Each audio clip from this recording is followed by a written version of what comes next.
que a minha fé é provada,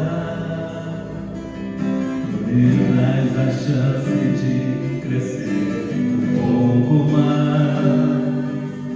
As montanhas e vales, desertos e mares que atravesso me levam pra perto de ti. Minhas provações não são maiores que o meu Deus, e não vão me impedir de caminhar. E se diante de mim não se abrir o mar, Deus vai me fazer andar sobre as águas, movendo em fé. Minha vida se revestirá do seu poder, movendo em fé. Com ousadia vou mover o sobrenatural, vou lutar e vencer, plantar e colher, e a cada dia vou viver, rompendo em fé. Oh, glória a Deus, vamos dizer isso. E cada vez que a minha fé é provada, tu me dás a chance, me dás a chance de crescer um pouco mais. As montanhas e vales, desertos e mares que atravesso me levam pra perto de ti. Minhas provações não são maiores que o meu Deus. Cante, meu irmão. E não vão me impedir de caminhar. Se diante de mim não se abrir o mar, Deus vai me fazer andar por sobre as águas, rompendo em fé. Minha vida se revestirá do seu poder, rompendo em fé. Com ousadia vou mover o sobrenatural, vou lutar e vencer, vou plantar e colher, e a cada dia vou viver, rompendo em fé, rompendo em fé. Minha vida se revestirá do seu poder, rompendo em fé. Com ousadia vou mover no sobrenatural, vou lutar e vencer, vou plantar e colher. Cada dia vou viver, rompendo em fé. E a cada dia vou viver, rompendo em fé. E a cada dia vou viver, rompendo em fé.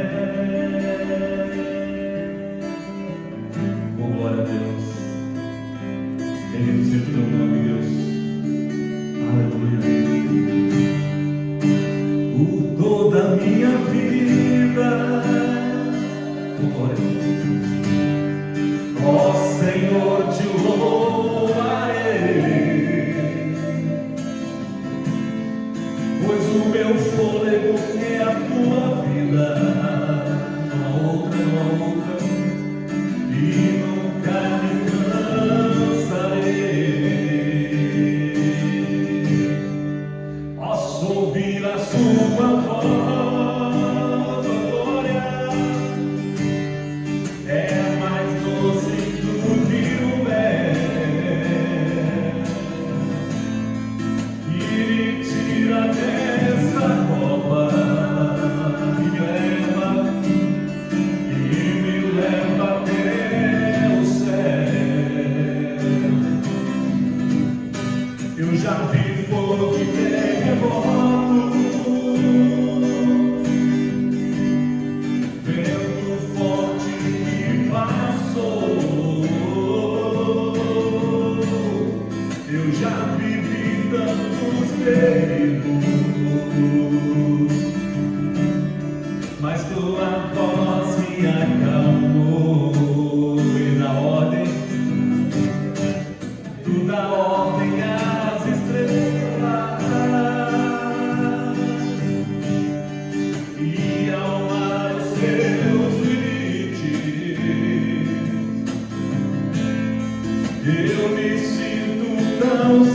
seguro, declare forte.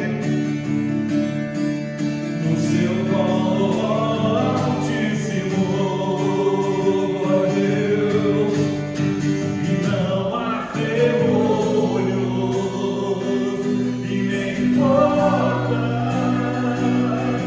que se fechem diante da tua mão, meu Deus, e não há doença, meu Deus, nem culpas que fiquem de pé diante de nós, e a tempestade se acalma. Nós, aquele que tudo criou, pois a palavra é pura e escudo para os que nele crê. Já vi fogo e terremoto, vento forte que passou, vento forte que passou. Eu já vivi tantos perigos, mas a sua voz nos acalma, Deus, mas tua voz me acalmou. Glória, tu dá ordem às estrelas e ao mar do seu limite. Você que está seguro, cante. Eu me sinto tão seguro. Glória, no seu colo altíssimo. Não há demônios e nem que se fechem diante da tua voz, e não há doença e nem culpas que fiquem de pé diante de nós, e a tempestade se acalma. Na voz daquele que tudo criou, pois a palavra é pura e escudo para os que nele crê.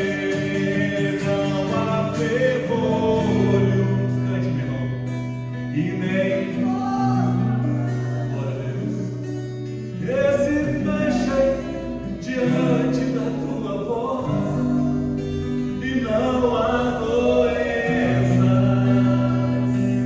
nem culpa, nem morte, que fiquem de pé diante de nós, e a tempestade se acalma. Na voz daquele que tudo criou, pois a palavra de Deus é pura e escudo para os que nele crê, pois a palavra é pura e escudo para os que nele crê.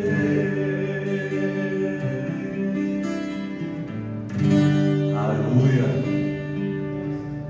Receba essa palavra no seu coração, meu irmão. A palavra de Deus é pura, não há contaminação, e ela é escudo para os que acreditam e creem nela. Nós vamos ouvir uma palavra de oração. Vamos receber uma oração contigo com o pastor Marcos. Quero convidá-lo aqui na frente a fazer uma oração por nós, em nome de Jesus. Depois refletiremos na palavra de Deus. Você pode aplaudir o Senhor bem forte, por favor? Pai do Senhor Jesus Cristo, também vamos orar. Pai, nós queremos queremos louvar o teu nome, pelo espírito de louvor, adoração que fizemos aqui nesta noite, no fundo do nosso coração. Só possa receber como cheiro suave e agradável. Também peço ao Senhor que prepare o nosso coração como uma boa terra, pela ministração daquilo que o Senhor colocou no coração do teu filho, para ser transmitido para os nossos ouvidos e nosso coração nesta noite. E todos quantos tiverem alcance, venha ser alcançado por esta palavra que é viva e eficaz. Essa palavra que é poderosa para transformar, para curar, para restaurar. Que quando a tua palavra é transmitida, meu Pai, o mover do teu Espírito, o teu poder é manifesto de uma forma gloriosa. Usa, Pai, o teu filho mais uma vez, com serviço, limita a autoridade da tua palavra.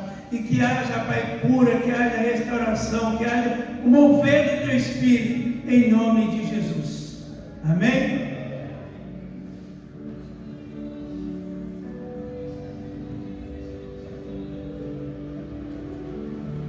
Aleluia. Meus irmãos, nós vamos até a epístola de Tiago,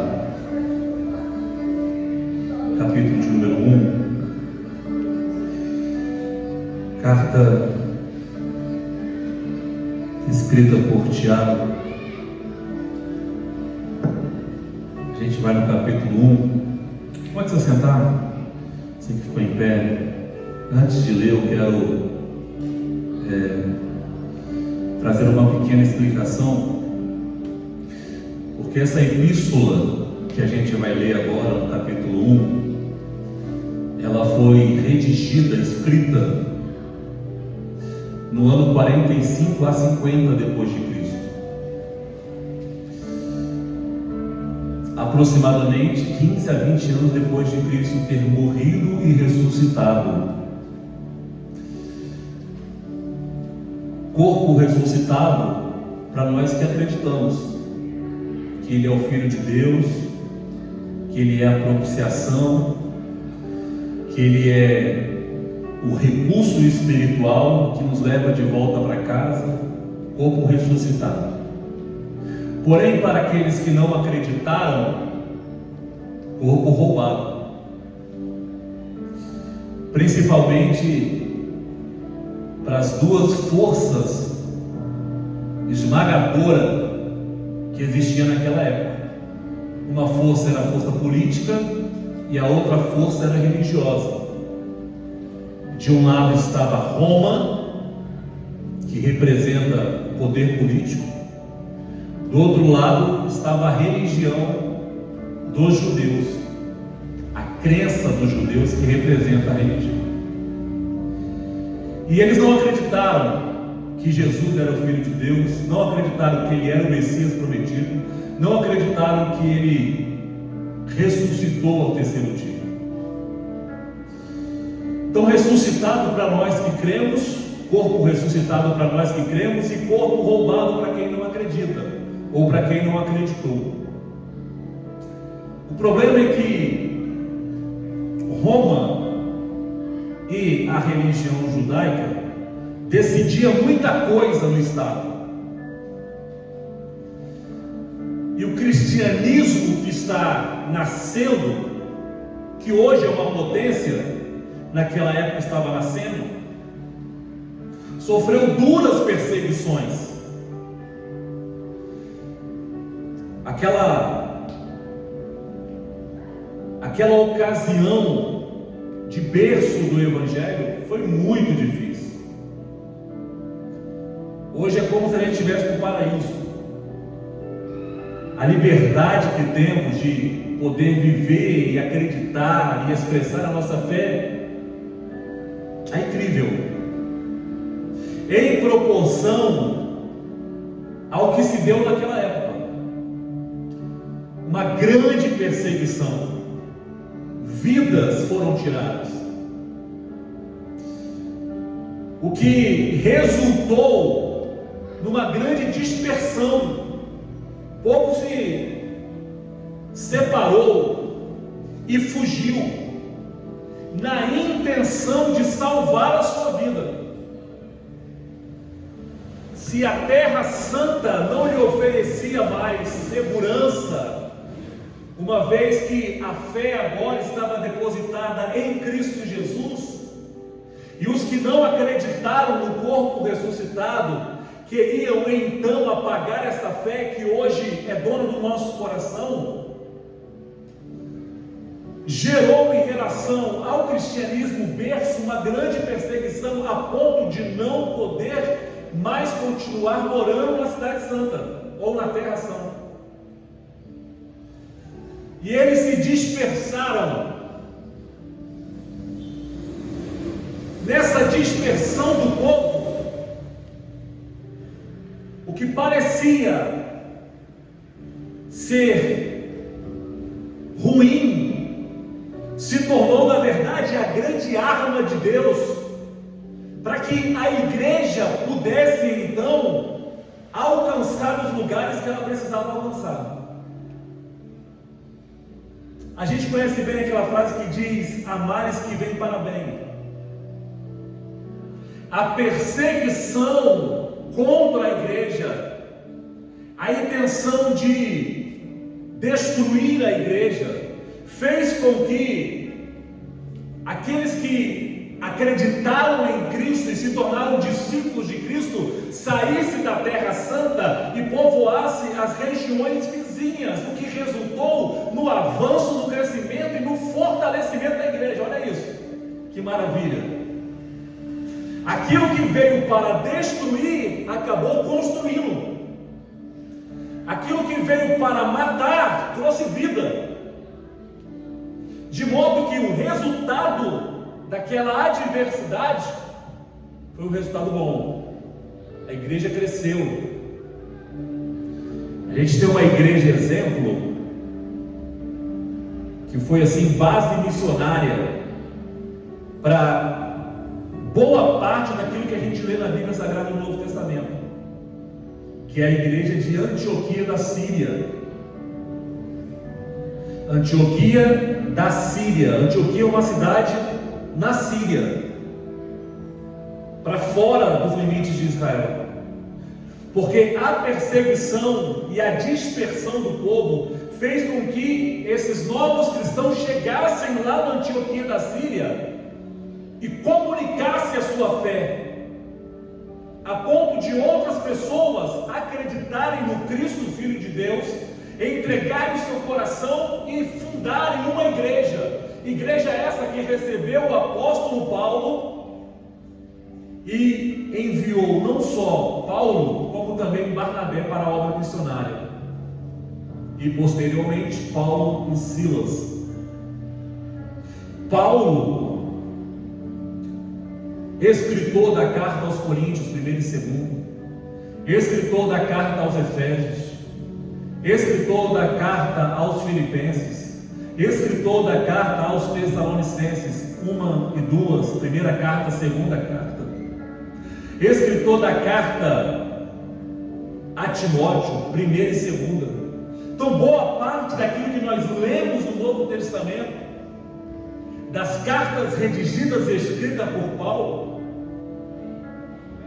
tem um toque da igreja da Antioquia, que foi gerada por causa da perseguição que aconteceu na Terra Santa, levando os irmãos para fora e para além dos limites e fronteiras de Israel. Em outras palavras, eu acredito que Deus espera que a gente olhe para Ele com essa mesma fé, como um Deus que tem poder e é capaz para transformar aquilo que parecia ser luta, problemas e dificuldades em instrumento de construção da nossa fé. E aquilo que parece que veio para abater a nossa fé, veio na verdade para fortalecer a nossa fé.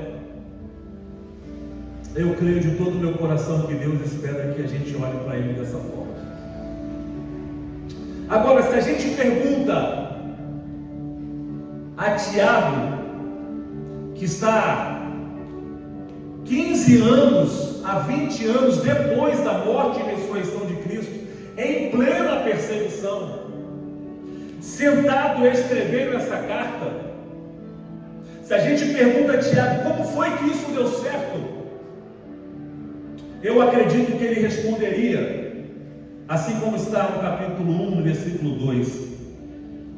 Ele diria para a gente: meus irmãos, tende grande gozo e alegria quando cairdes em várias tentações, em várias provações, sabendo que a prova da vossa fé produz paciência.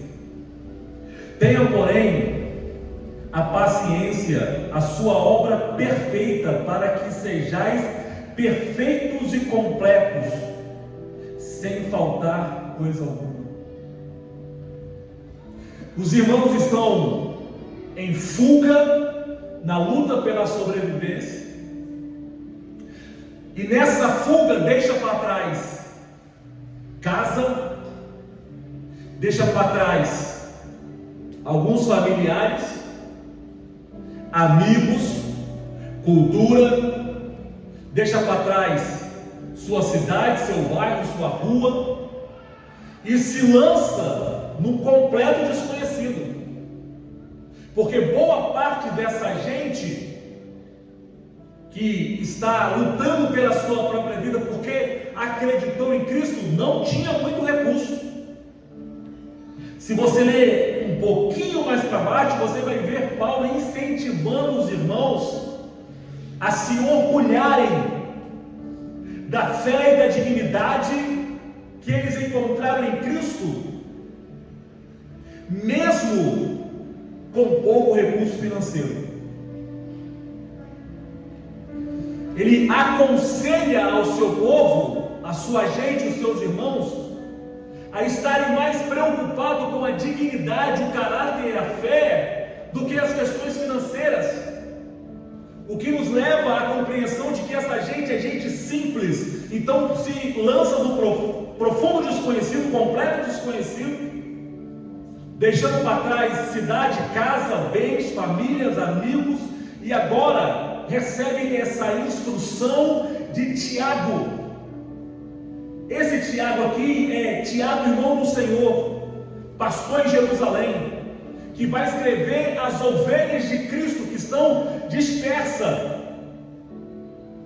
dizendo: gente, se alegrem.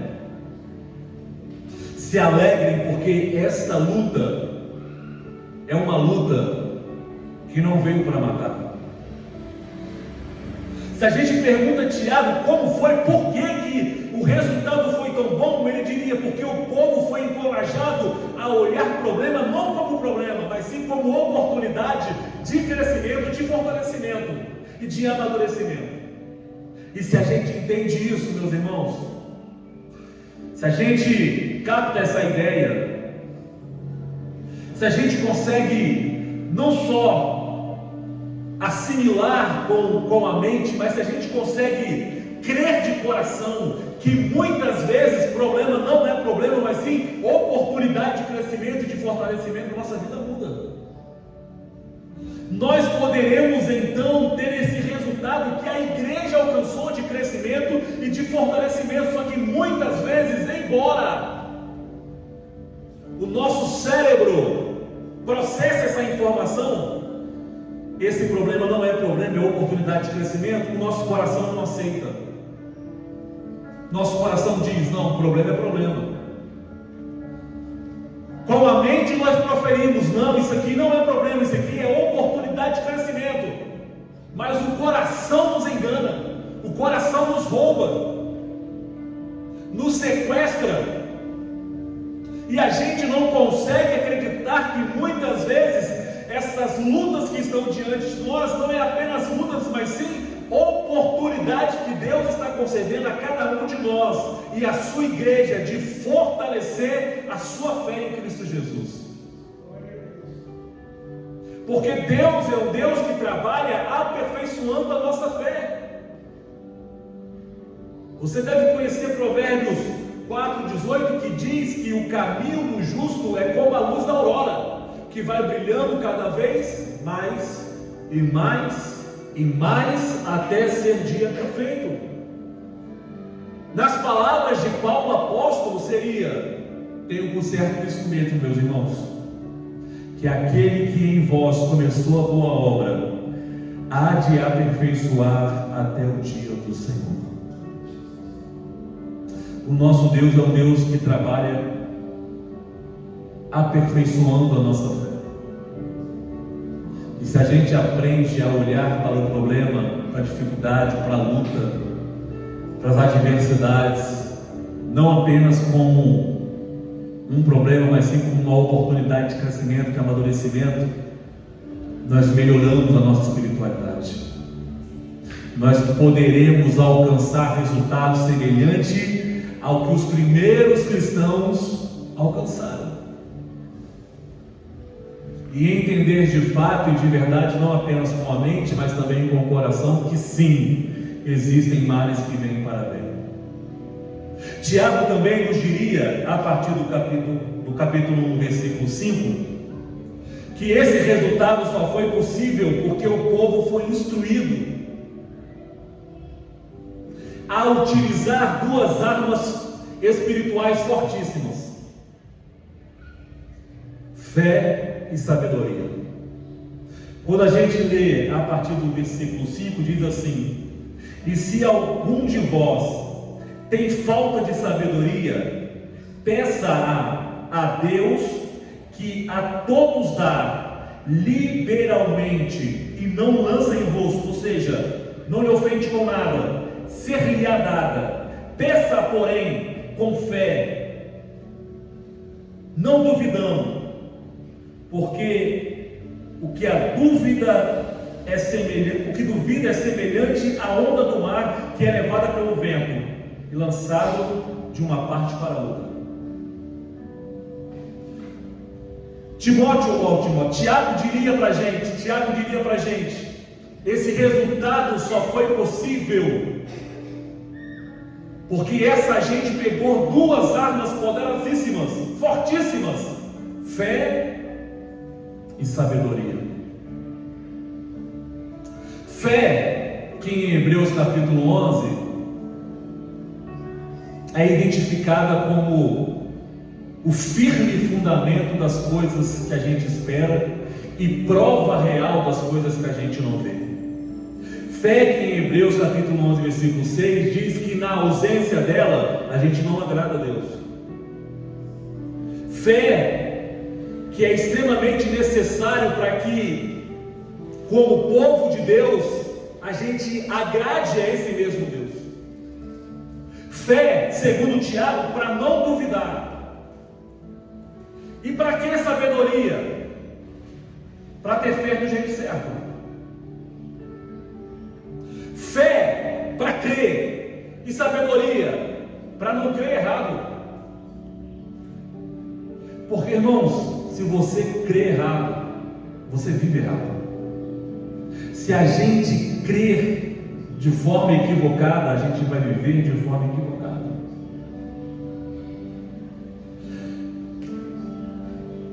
Você e eu somos testemunhas da quantidade de placas denominacionais que nós encontramos espalhadas pelo Brasil. Nós temos Igreja Luterana, que é fundada a partir do pensamento de Lutero. Depois a gente tem a Igreja Presbiteriana. Depois a gente tem a Igreja Batista. Depois a gente tem a Igreja Metodista. Depois disso, nós temos uma intervenção espiritual na Igreja Batista em 1900, com dons espirituais, que resulta num grande avivamento nos Estados Unidos. E os missionários foram curiosamente ver o que estava acontecendo, creu naquela fé. Daniel Berg e Dunavi veio para o Brasil e fundaram a Assembleia de Deus, primeira igreja brasileira, extremamente brasileira.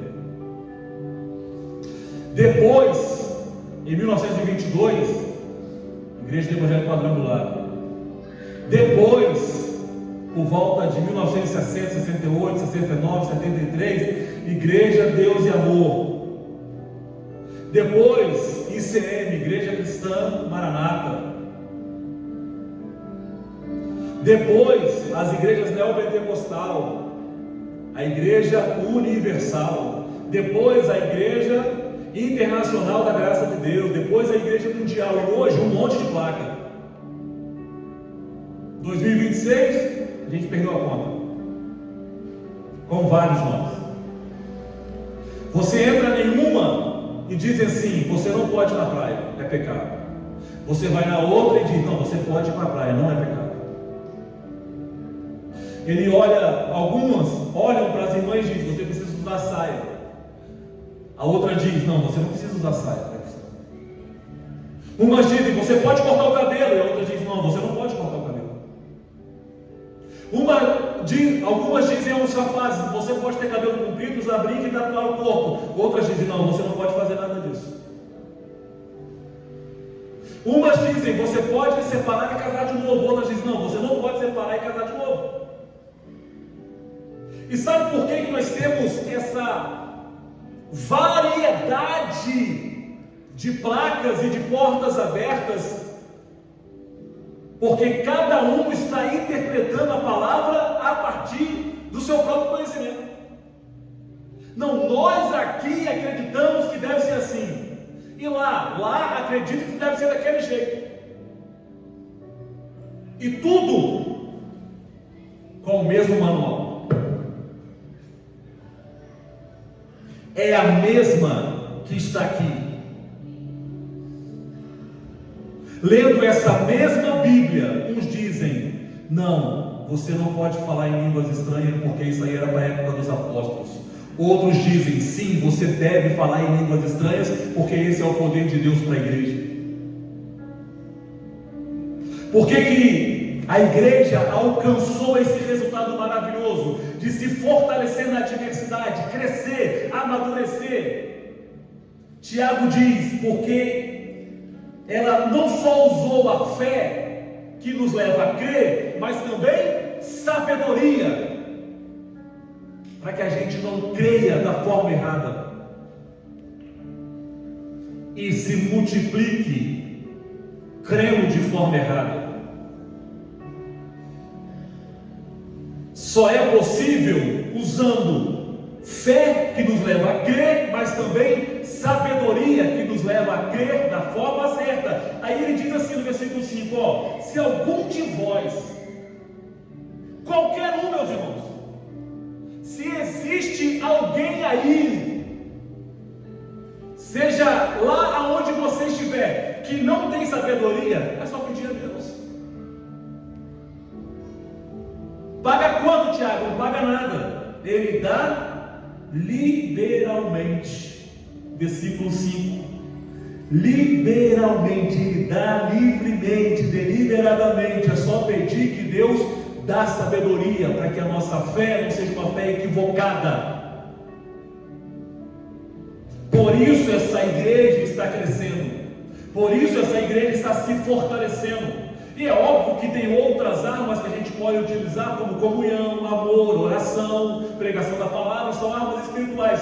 Mas aqui Tiago diria fé e sabedoria, sabedoria e fé, que nos leva a uma construção espiritual, meu Deus, que glorifica o nome do Senhor, ao invés de envergonhar, como muitos estão fazendo aí.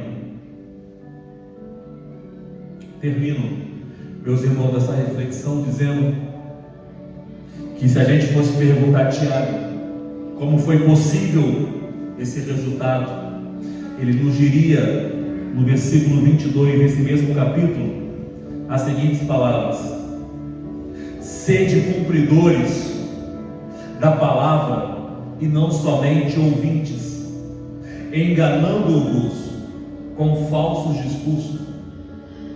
Porque se alguém ouve a palavra e não é cumpridor, é semelhante ao homem que contempla-se ao espelho o seu rosto natural, porque se contempla a si mesmo, foi-se e logo se esqueceu de como era.